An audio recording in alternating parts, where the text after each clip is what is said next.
Thank you. Thank you everybody for giving me grace last week so that I could go on holiday.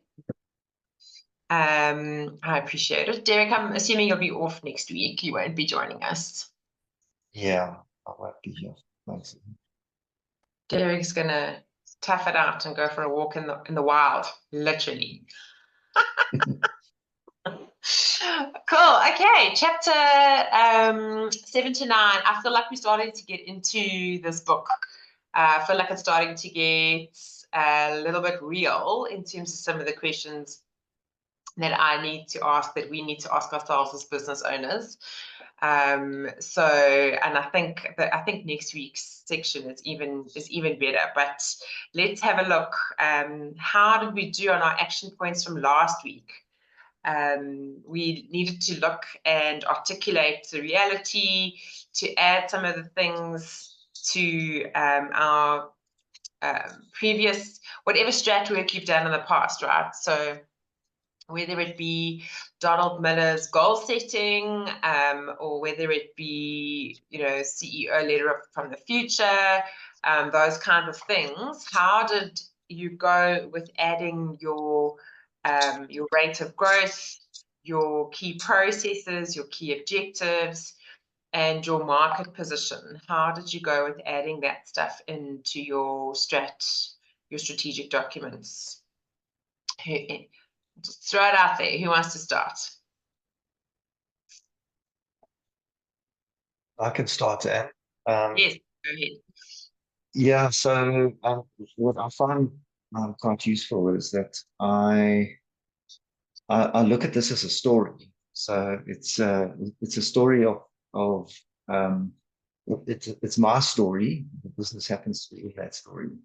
So I think what I've learned from the book, it's a lot of people get that the other way around. They talk about the business and then they add their story to the business. So I've consciously tried to do it, as this book alludes to. It's more about you and then the business fitting into that. And it's been quite refreshing, actually. I've almost been, what's the word, selfish, saying this is what I want, therefore the business must. So I mean, you can't divorce it completely and dream about something and then hope the business is just going to follow. It's got to be practical. Yeah, I mean, there has to be things that the business can achieve that is going to align to your story and a bit of give and take. So you did an exercise with me. Feels like a couple of months ago, but probably a few weeks ago, where I actually had to write a letter to somebody close to me, pretending I was 5 years into the future, and that gave me quite a nice springboard to then reflect on what, if I want to be there in 5 years' time, what do I need to do in the business to reflect that? And there are objectives, there are some changes in the market which are out of your control. So you've got to assume things are going to happen in the market, and you've just got to be agile and flexible to meet those changes. But there has to be growth. You can't just be doing more of the same and hope it continues. So on reflection, putting your story at the forefront and then trying to match the business to that has been quite a nice eye-opener for me. Great. Thanks for sharing, Derek. Anybody else managed to do this work where you've sort of put the reality, or looked at the reality and said, okay, this is where I need to go from here? Yeah, I think with me, life happened to me in that my current virtual assistant, I needed to change. So following on this E-Myth, trying to look at the whole having a business that is not reliant on you. Christelle kind of came on board, and we've been working at creating systems so that by the end of August, we almost like have a playbook. So anyone can pick up that playbook and be able to theoretically run the business with all the information in one document. So we're using this handover process, or this handover period, as a way to create that, because it's kind of been forced upon me, but I'm just using it to create to create a document that can then be passed on to someone else. Yeah. I think a handover of a key resource or, you know, a critical resource is a great time to systematize and process, you know, create process documents and stuff like that. You know, especially if you are paying, like, let's say you're paying a double salary during a process of handover. You're paying your new person who's taking over from the person who's like leaving, you know. So to maximize the return on investment, to get that person who's leaving to put the, you know, to document the steps and to document everything so that the new person can run with it for the next 3 months until it becomes more automated. So good on you for putting that in place, guys. Thank you. Nice to see the two of you working together. That's very cool. Definitely. Okay, so the turnkey revolution. So this is where we realize that the business is actually the product. That your life is not your business and your business is not your life, but the business is actually a product. And that we need to set it up in a standardized way so that it's not different every time we do the business, you know. I remember working in a business where we kind of went from project to project to project. And I know Accenture works like this, where if they have a consulting engagement with a client, they will redo all the research and they'll redo all the processes and systems. They don't go and go, oh, we did this for another customer, we can just quickly reuse that IP. They start from scratch every single time. And I guess half of that is to up the billable hours, right? Because the billable hour, they're selling time. So they're going to sell the research as well. But I think it's completely ludicrous to create and treat every single customer interaction like a product, like a project, where you've got to start from the beginning and set it up from the beginning, you know, rather to create products that can get tweaked here and there, but they are replicable, makes your business a lot more scalable, I think. So yeah, I mean, I've been in both types of businesses, product businesses and project businesses, and definitely I find having to redo work super frustrating.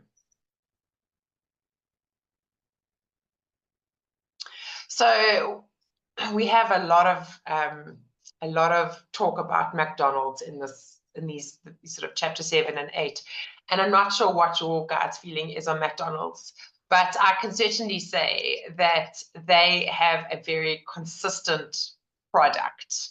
The milkshake always, I mean, I haven't had a McDonald's milkshake in years, but the milkshake always tastes the same, and the fries are always skinny, crispy, and slightly salty, and it is just so replicable.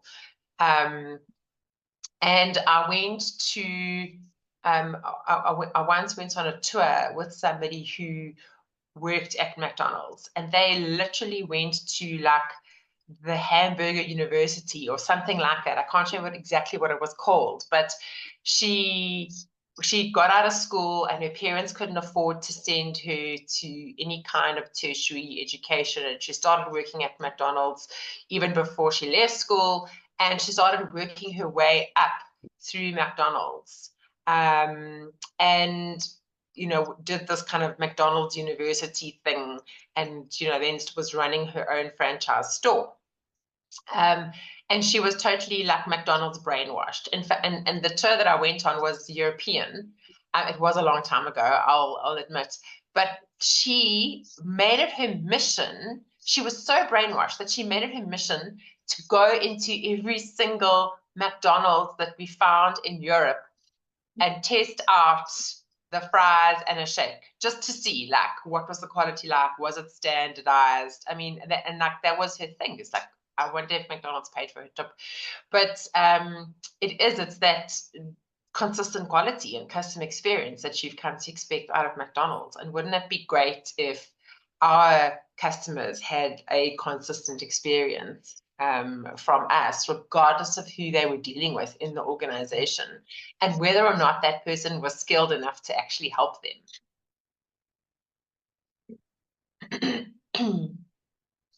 So, I mean, Derek, you've got quite a large organization comparatively, and you've got different people in the organization with different skill level.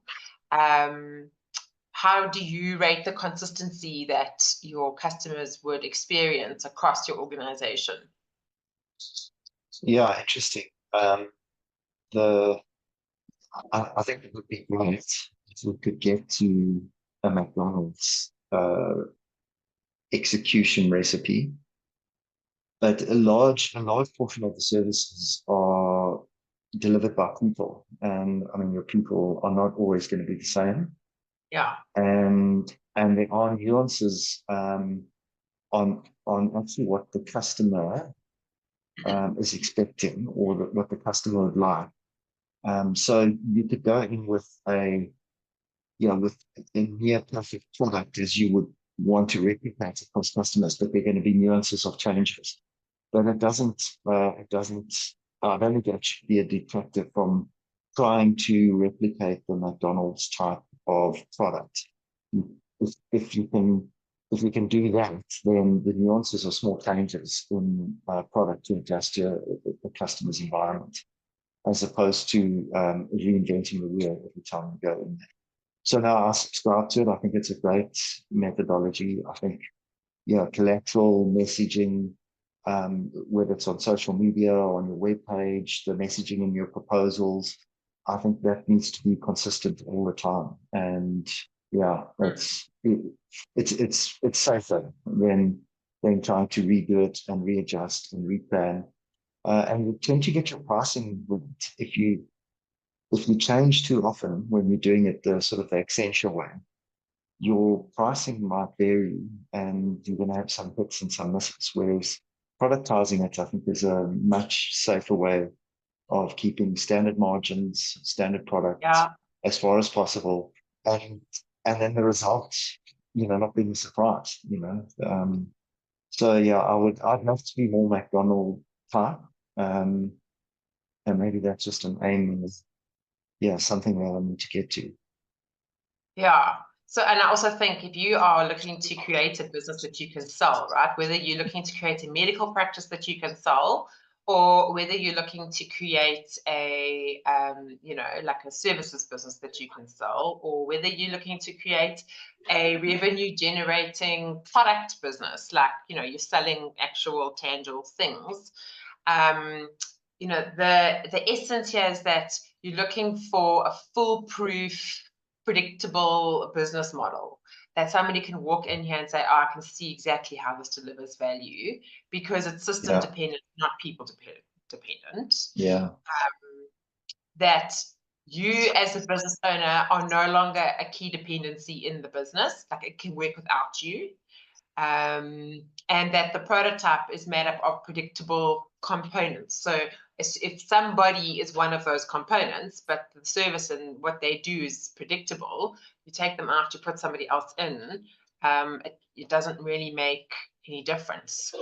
Whether or not you're planning to franchise your business, it doesn't matter. Like, I think one of the things about this book is that people can sometimes get hung up on this word franchise. But I'm not planning to franchise, so this doesn't apply to me.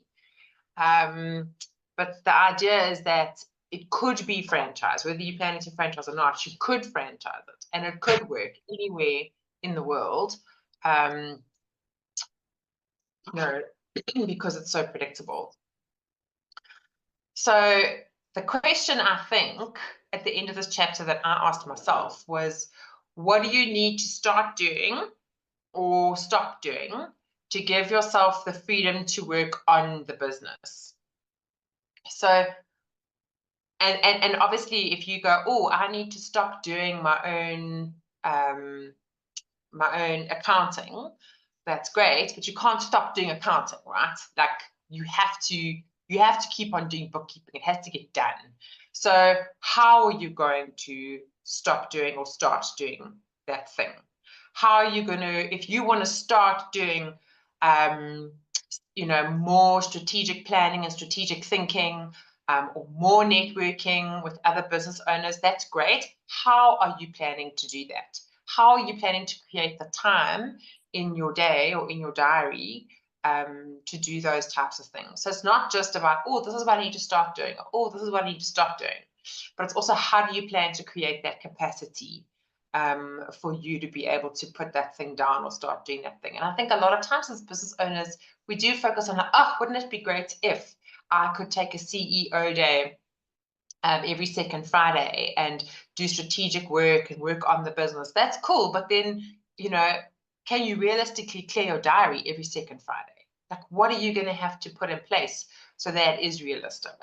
And so we have these grand ideas, but we don't necessarily put it into place, like the actual support system for these grand ideas. So yeah, anyone want to share what they are needing to start or stop doing and how they can create that capacity or that room to work on the business more than in the business? I actually have a quick question, Anne, based on your previous slide. Yes. Just if you are in a service-based, people-intensive business, Yes. it's just like, how do you do this part? And also understanding, because he also talks about you being a technician, right, in the whole framework and in the whole process. Yes. And you also are like, you know, I'm also mindful of expenses. I'm mindful of you know, of just, you know, managing the finances. And I'm just like, I struggle with the franchise idea for sure. And I also struggle to figure out how this can be a, what is it, a turnkey practice, when all it is about is sitting and listening to people and writing reports about people and going to visit people, and it's a person to person. Yeah, I mean, that's like a good 70% of the work. So, I mean, Pamela, you and I had a conversation last week, right, about you growing your practice to like another location. So that potentially means that you are not the one who is always sitting and listening and doing those reports. By bringing somebody in, they potentially then create that capacity for you. But you still have the task of ensuring that that person, whoever they are, gives your customer that predictable experience, that predictable and consistent experience. And so when they come in, there are things that they're going to need to be trained on. And I think chapter 9 actually answers some of these questions with those 6 rules, you know, on how to build that predictability out. So I'm going to carry on, but if we don't cover, if it doesn't answer your question, will you ask it again, or ask what doesn't get covered when we get to chapter 9, because I think the how is really covered in chapter 9 in quite a lot of detail. Okay, so let's get there. Let's go there. So the franchise prototype. I love this. I love. So I put out a LinkedIn post a little while back that sort of said, you know, you're more likely to succeed as a business owner that has a partner rather than a solopreneur. I got a little bit of flack for it on LinkedIn. People were like, no, that's not true. But it is actually true. But here in this case, 80% of businesses fail in the first 5 years, but 75% of business format franchises succeed. So what they're saying is, if you set up your business like a franchise, not necessarily it is a franchise, but you set your business up like a franchise, you then will be more likely to succeed, because now you're part of that 75% that have set up their businesses like a franchise or are franchises. And if I think about, I mean, a well-known franchise opportunity in South Africa, like KFC, oh my goodness, we drove through South Africa. We drove from Joburg to Palabora, and then from Palabora to Ballito. And the number of KFCs we saw definitely outstripped any other takeaway in South Africa. We just saw so many of them. Very successful business. But the thing with a franchise business is that it's the system that runs the business, and then you need people to run the system. So if you are thinking of expanding your business by getting more customers or opening up another location, the question is, have you got a system to run the business, or are you going to need people to run the business? And if it's like, no, I need people to do this, then it's like, well, what are they doing? Are they doing a system, or are they doing whatever they do in order to get your business to run more effectively? And so we need a system to run the business, and we need to then employ people that can predictably run that system. So you need people who are going to be rule followers, right? Not mavericks. You think about the type of people. If somebody comes in and like, oh, I'm creative, I love creating my own system, and so I'm working with the customer at the moment, and I did a discovery with them on a particular process. And I did this discovery with this lady, and she is not running the process as outlined by the practice manager. She's running this process completely differently because she likes this system, and so she wanted to run it on this system, and so she is running it on this system, and that system is not even like within the it's not even a practice system. So she's like a massive risk to the business, because if she leaves or if something happens to her, the practice manager and the practice owner don't have access to that system. So when you get creative people like that who are doing things outside of the system, those people are a big risk to your business. That's not in the book, but I just thought I better put it in there. So the franchise prototype balances those three personalities that we spoke about. So firstly, the entrepreneur is able to create that vision, and through this prototype, he's able to see his vision come to light and actually work and actually do the things. So, that CEO letter from the future, or those Donald Miller goals that you set at the beginning of the year, or whatever it might be, through the system, you're able to see that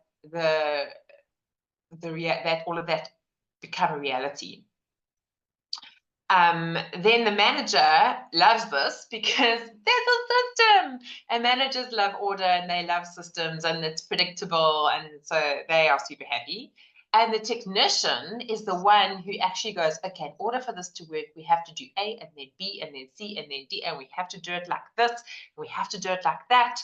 And they get all down to the nitty-gritty, and they create that system that they can then hand over to a manager to manage. And so you've got the technicians in the business, and sometimes the technicians aren't you as the business owner anymore, right? And like, sometimes you've got people in your business that know way more about a certain thing than you do. But the danger is when that person feels like they need to protect their IP, that if they create a process document or they create a guide, that they will lose their control, or they will lose their value to the organization, because now they have shared their IP with the rest of the world. So be very careful when you find somebody who's unwilling to share their IP, or unavailable, or like wants to retain control and like isn't delegating, or isn't documenting, or isn't keeping the processes up to date when things change, because that's a bit of a red flag in terms of you've got a key resource here who, if they don't share what they know with others, could potentially be a big risk to your business. So Pumla, as you've lost and are going through the process of changing out this resource, make sure that you're getting everything out of their brain, that they're not hiding any part of that process, or any part of that, because that IP belongs to you at the end of the day. You've paid them a salary, or you've paid them a retainer, or you've paid them whatever, and everything within their mandate and scope of work is owned by you because you paid for it, essentially. Yeah. Okay. So this keeps us as small business owners happy. This way of doing things. So the business format franchise is a proprietary way of doing business. So proprietary means it's your secret sauce. So it's your secret sauce way of doing business that successfully and preferentially differentiates every extraordinary business from every one of its competitors. So it's a lot of big words in there. But for me, what that says is it makes customers prefer you because your secret sauce is better than anybody else's. But if you make that secret sauce differently every time, people are not going to prefer you every single time. So, I mean, and I have a great example of this. There was a little beach shack smoothie, coffee, ice cream place. And I went there the first day, and the freezer that I got on the beach was freaking amazing. And then I went back the second day, and the same guy wasn't there. And it was a different guy. And he made the freezer, and it was like not amazing.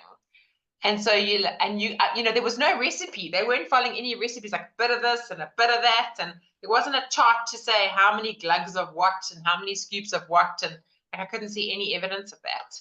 And so I had an inconsistent experience, which caused me to not prefer that place. And that business is not going to be replicable. So this is chapter 9, Pamela, working on your business and not working in your business. So there's those 6 rules. And I think this is really the nuts and the bolts of this part 2 of the book. Is how do we get to grips with creating ourselves a turnkey model franchise type business or franchise model type business. So the first rule is the model provides consistent value to all of your stakeholders, which I find very interesting. It's not just about the customers. It's also about the employees and the suppliers and the lenders. So who in this call has lenders? Does anybody have lenders? Pamela, do you have an investor? Was it just you? It's just you. Okay. So what value are you providing to your stakeholders? And what would go beyond their expectations? And so that consistent value that goes beyond what they expect is what we actually need to think about. And it's one of the things that I thought I'd create like a little worksheet for you guys that you can print out and just think to yourself, what is that value? And just like with pen and paper, right? Like I love pen and paper, it just works for me, but you can do it with PDF if you want to. But what is the consistent value that you are providing to each one of these stakeholder groups? And what value could be consistently provided beyond their wildest expectations? So if you feel like you're already providing value beyond their wildest expectations, well, that's great, because then that's what you can fill in. But if you're like, what value am I giving to my employees right now? And what would go beyond their expectations? What value am I providing to my suppliers right now? And what would go beyond their expectations? And I think that, for me, is something to think about. If I think about my suppliers, I've got my accountant, my virtual assistant, the guy that's going to be building my website soon. Those are my suppliers, right? So what value do I provide to them? Obviously, like in my suppliers case, I provide them with work, but what would make the experience between me and them so much more valuable to them, that they would want to continue working with me, and you know, I could potentially negotiate harder with them or more favorably with them. So for me, this has been really something to think about, because I often don't think about how I could provide value to my suppliers. I just like, well, they provide value to me. Any thoughts on this table? Yeah, interesting way of looking at it, because yeah, you always focus on what would we mean to your customer by going the extra mile. And yeah, yes, to your employees. I mean, surprising them with something they didn't expect goes a long way and doesn't have to be that big. But never really thinking about your suppliers or your shareholders. So a very interesting dynamic. And there are things that you could do, around the supplier side. Yeah. Making contact with them more often, seeing if they're okay, asking them about their business. I don't know, paying them a week earlier than what they're expecting. Little things Yeah. like that could make quite a difference in that whole ecosystem of you ultimately delivering your service. Yeah. Mm. So Pamela and I read this book recently called The Pumpkin Plan. And in that book, it actually it challenges you to think about your customers and to think about who's your worst customer and fire them. It's like, who's your worst customer? Fire that person. And so for me, when I was looking at this, I was like, wait, this is the opposite, right? This is you saying, I don't want to be anyone's worst customer. And I don't want anyone to say, no, we don't want to do business with you anymore, or we actually want to stick, we want to be strict about our payment terms, or, whatever the case might be. And so for me, being this kind of business owner to your supplier or to your lender stops you from making it onto your supplier's worst customer list. That when they get too busy, they actually come back to you and say, you know what, we're too busy. We don't have capacity. We can't do your work right now. So yeah, just an interesting way of looking at it. Pamela, what do you think based on that pumpkin plan thing? Yeah, I mean, I do find it interesting in that book how they propose that you identify your top customers and then you just nurture them. And it's like simple things as well. Like if someone is your top customer and you're on a phone call with them and someone who's a little lower on the rung calls you, you graciously stop this call with the person who's not and then focus on the customer who is. But yeah, it is interesting to look at it in the other way. But what strikes me about this is the consistently, like how do you consistently do it? And I think that's harder than just doing it once off. Yes. Yeah, that is the question. What is consistent about the value you provide? Yeah, that's hard. And so then it also makes you think about, where am I being inconsistent? And if I'm inconsistent, how do I fix that? Yeah. Okay, rule number 2. Let's see if we get to rule number 6 and we answer Pamela's question.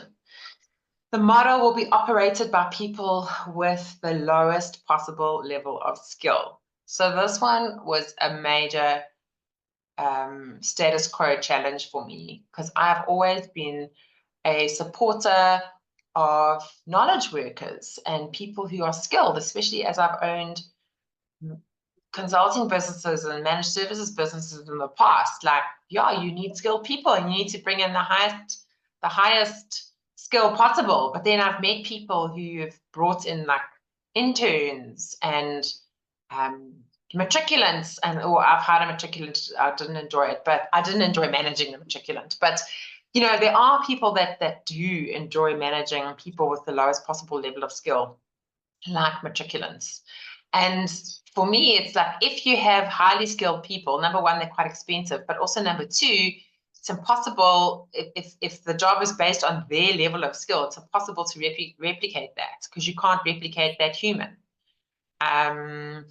So then the questions to think about on this one is, how can I give my customer the results that they want, those consistent value that they want, using systems rather than the knowledge of individual people and experts? And how do I create an expert system? So the system becomes the expert, not the people. How do I create the way of doing things? How do I create those tools that can be operated by somebody with the lowest possible level of skill? I'm not saying that they have to be all matriculants. Like, you know, if you're an accounting practice, you have to have an accountant. But yeah, how do you do this? I found this quite interesting because I went from hiring an OT who's helping me with my work, who ended up running her own practice. But it was very difficult managing her and getting her to send me reports within the turnaround times. And then when she moved on, I got another OT who's got a full-time job and is literally doing this for extra income to pay off her school fees, her master's. She's busy with her master's. And she's sends me stuff quickly. You know, so her skill, like, I think it's, for me, it's like where she is in life is helping me, even though his skill level is not at the other OT, who is obviously at a higher rate because she even eventually opened her own practice. But I feel like I'm at risk now in terms of if she leaves, then who do I find? So the person I have now is excellent. I need to replicate her somehow. Yeah. And so are you able to replicate her by asking her, like, what is the process she follows, to kind of document that process in some way? Is it about her or is it about her process?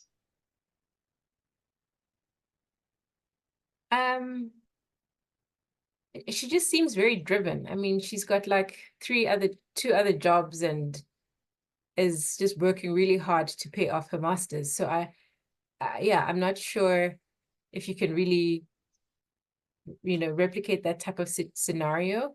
I mean, I've given her all the templates, I've done the training, and I did Loom videos, so at least that is sitting with me now. If someone Yes, yeah. put it on, then it would be like, well, watch this video, watch this video, watch this video.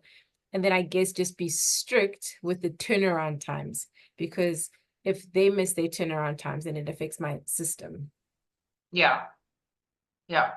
Yeah. So you have that process in terms of on this day, and then this thing, and then this thing, and then this thing, and then on this day, I want it back. Yeah. And somebody who's not able to do it within that turnaround time, it's not gonna, you know, work well in the business. And I think that talks about the next rule, which is about the model stands out as a place of impeccable order. And for me, creating order communicates, it gives people an environment where they can trust. So something's very orderly and we do things the same way every time and it's not chaotic. That builds trust. It also builds the psychological safety a bit. It's that high degree of communication gives people a feeling of effectiveness. They're like, there's order, there's a system, there's a process. I know what to expect. You're managing people's expectations. I know how this is going to get handled. And that creates that sense of, this is an effectively run place. This is a well-managed institution. So yeah, I think having that standard operating procedure document, which is the next rule, creates that sense of order. So that how to do it guide. I am a creative person and I love to do things creatively. But I hate to do things twice. I'll be honest. Like the creative juices go into it once, right? But then if you have to do it again, you're not going through a creative process. So even creative people can create how to do it guides, can create templates for themselves. And so what he says here is designate the purpose of work, the steps to take, and the standards associated with the process and the result. So this also is about what good looks like. What are we expecting at the end of the day? What does good look like? Service level agreements, standards that people need to adhere to. And this gives employees definitely a sense of psychological safety, and also gives employers something to be able to measure performance by. Like you're either doing it in accordance with the associated standards of work, or you're not. And if you're not, and these are well documented, or, you know, we can have that kind of performance management conversation. So, and that's why they need to be specific, I think. I think these standard operating procedures or operations manuals or whatever you want to call it, I think through this book, I've become even more convinced of how important they are in relation to managing people.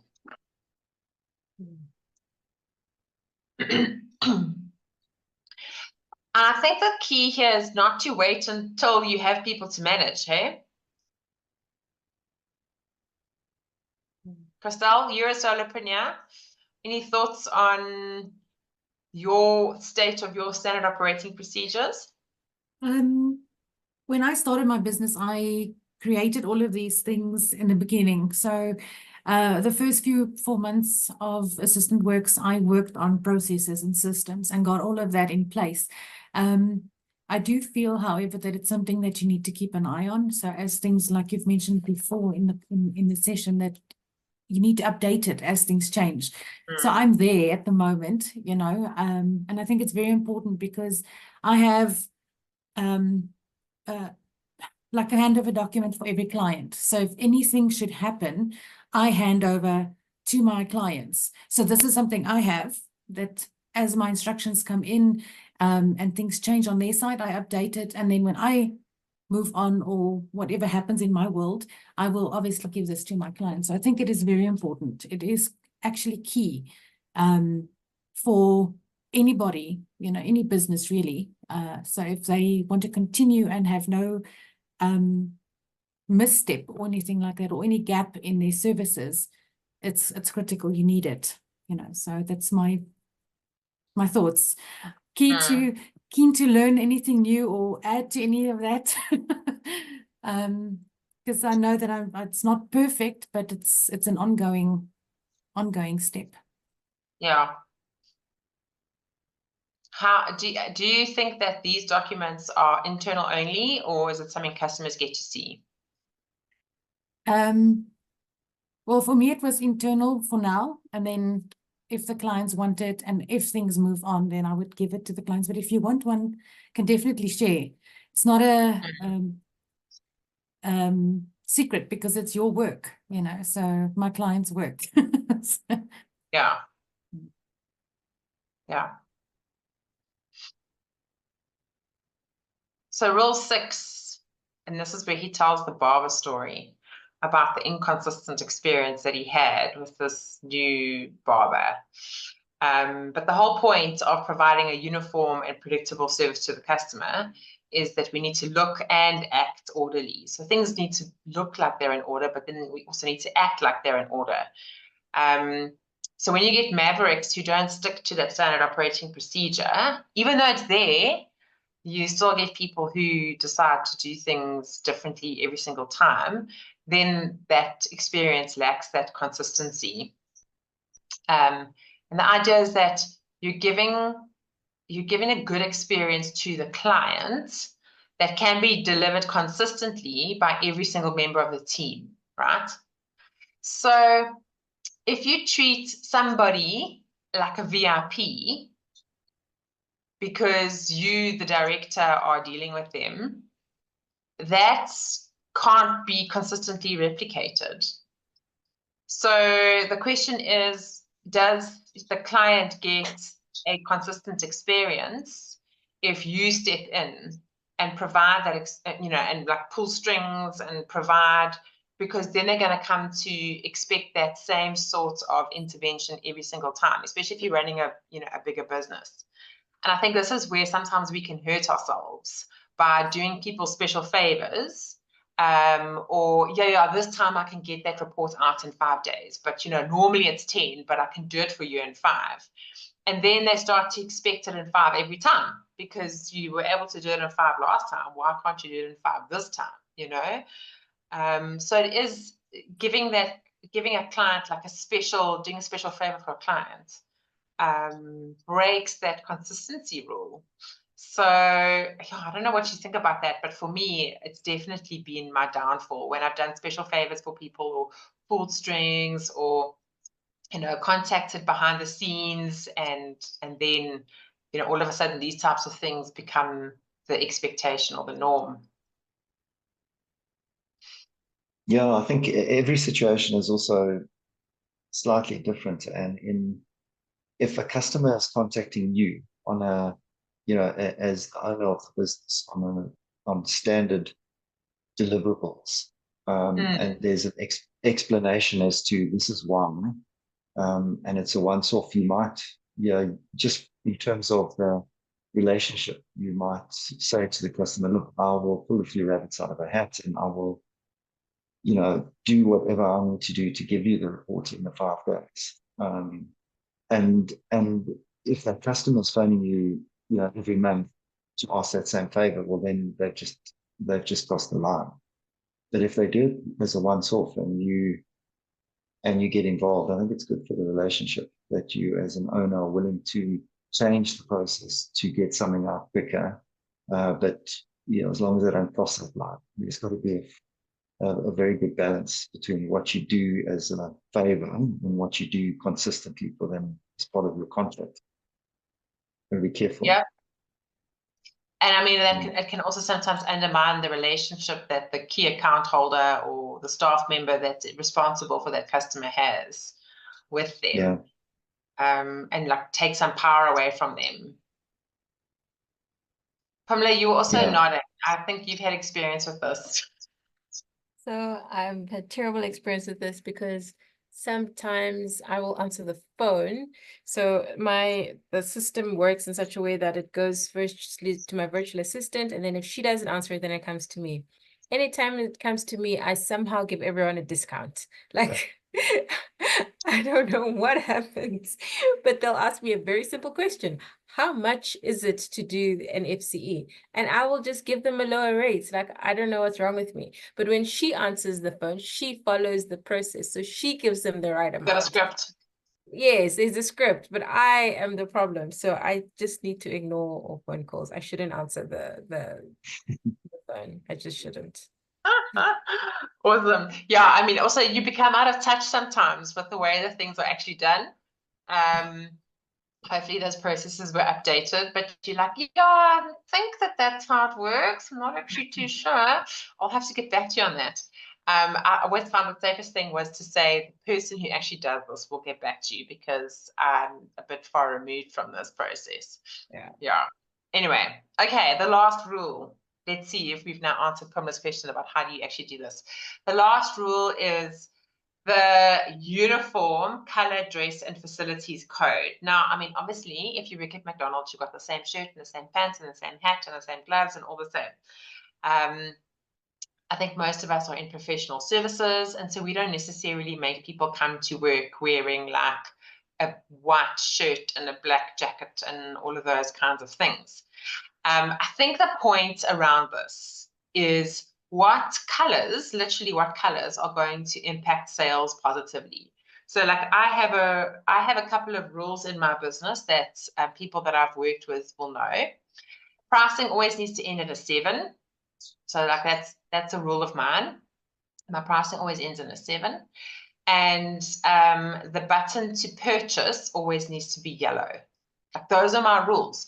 So that is my uniform color, if you like, and facilities code on my website. The question is, what environment will impact customers and employees positively? So if your people are in the office, you have people, what environment's going to work for them? Do you need to give them a second screen? Do you need to paint the walls yellow? Do you need to, I don't know, what's going to work for what's going to have a positive impact?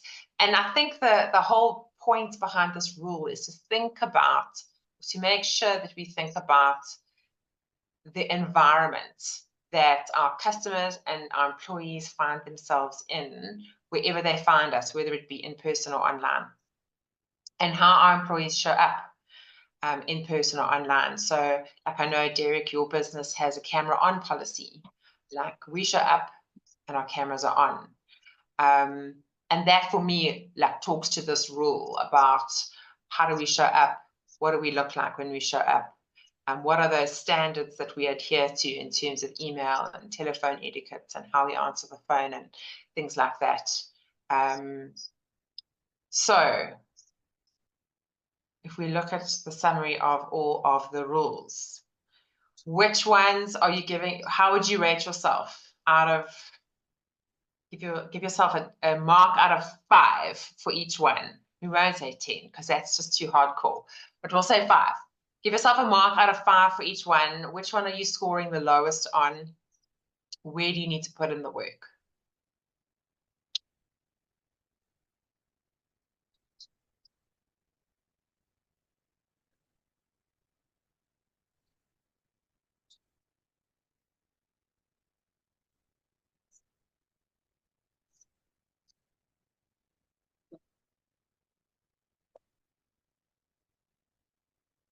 I'm giving you time, but I know you'll tell me when you're ready.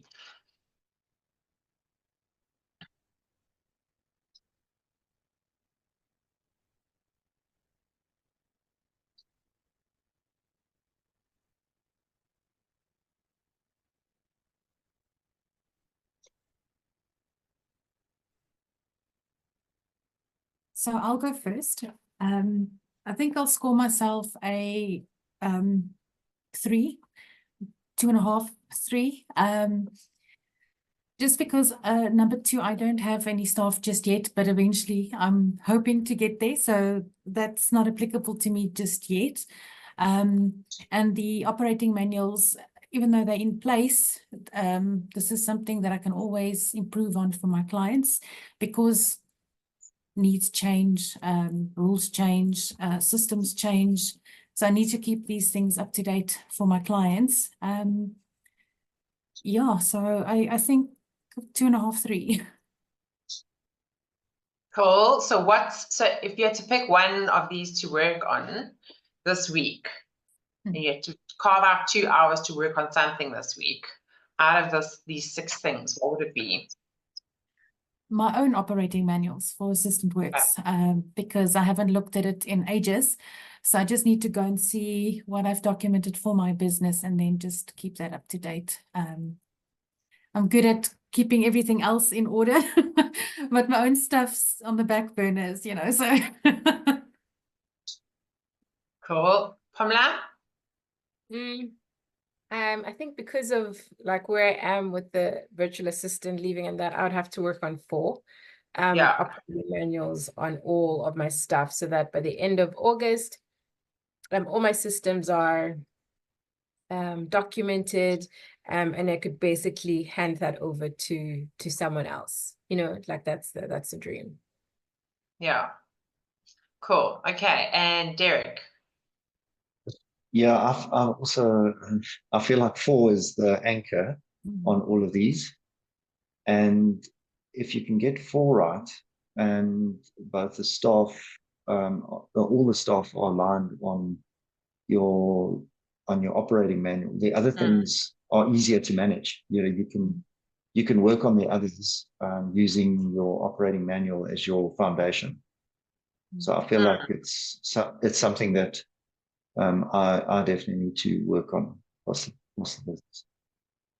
Yeah, I also think when you have staff or you have teams like Pumla's VA, my VA, even my accountants, I think sometimes communicating to them like, guys, operations manuals are living documents. They're not something that we do once and then we put them on the shelf. When things change, we need to update them, like when the email address for the support desk that we use changes, we've got to update it. We've got to keep it alive. And so communicating the value of that documentation to the company is sometimes half the battle won. Because as solopreneurs, we know, as business owners, we know what the value is because we understand what it is we're trying to achieve by building a business that is replicable, that could have value in somebody else's eyes, if we try to sell it. But they don't know that. They don't get it. They don't understand the value of the operations manuals. They're like, well, I'm in this seat now, and I know how to do this job, and I'm not planning to resign tomorrow. So what's the point? What's the problem? And so, yeah, I think half the battle there is communicating. For me, I think I want to revisit rule number 1, which is that table. And maybe that's why I created the table, because I was like, oh, this is something. I want to revisit that table and just look at, for the different products that I'm offering, for the Leaders Library read-alongs, for the consulting that I do, for the business coaching that I'm doing, what is the consistent value, and what is that like beyond expectations value that I'm adding. So I think that's the piece that I want to focus on in my 2 hours that I'm going to try and carve out for myself this week. So I'm going to pop this slide and the that rule 1 table that I created as a PDF into the Leaders Library, so that you can print it out if you want to and make some notes and ponder it. And yeah, that's just gives you the action points for this week, and we'll check in on those 2 things and how you did this week. Pamela, did we answer your question that you asked in chapter 7? Yeah, I think that SOP is that's the key, that operations manual. Yeah, the operations manual. Cool. All right, everybody. Well, it's 1 minute to 12. Is there anyone that wants to make a parting shot? All good, thanks. Cool, guys. Have a wonderful week. Derek, enjoy your walk next week. We will record our session, and we will see you all the week after.